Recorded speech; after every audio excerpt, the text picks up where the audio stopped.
బుల్లితెరపై హల్చల్ చేసే బ్యూటీ లక్ష్మీ ప్రసన్న ఇక వెండి తెరపై కూడా హంగామా చేయనుంది.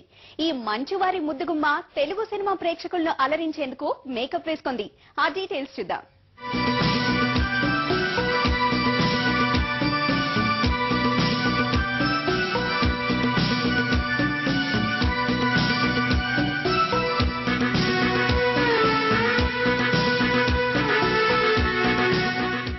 టీవీ యాంకర్ గా పాపులర్ అయిన లక్ష్మీ ప్రసన్న ఇక సిల్వర్ స్క్రీన్ పై తన సత్తా చాటనుంది. లక్ష్మీ ప్రసన్న కూడా నటిగా తెలుగు తెరకి పరిచయం అవుతోంది. సిద్ధార్థ్ హీరోగా రాఘవేంద్రరావు కుమారుడు ప్రకాష్ రావు రూపొందిస్తున్న సినిమాలో లక్ష్మీ ప్రసన్న ఒక కీలకమైన పాత్రలో కనిపించనుందని సమాచారం. ఇప్పటికే ఈ సినిమా షూటింగ్ లో లక్ష్మీ ప్రసన్న పాల్గొంది.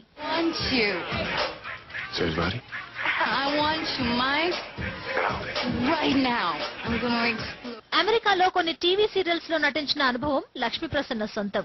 అయితే హీరోల కూతుళ్లు నటిగా కనిపించేందుకు సంశయించే టాలీవుడ్ లో ఆమె ఇప్పటి వరకు హీరోయిన్ గా మారలేదు ఇక్కడ.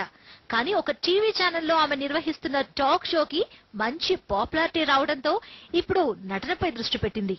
తొలి ప్రయత్నంగా రాఘవేంద్రరావు కుమారుడు సినిమాతో టాలీవుడ్ లో అడుగు పెడుతోంది.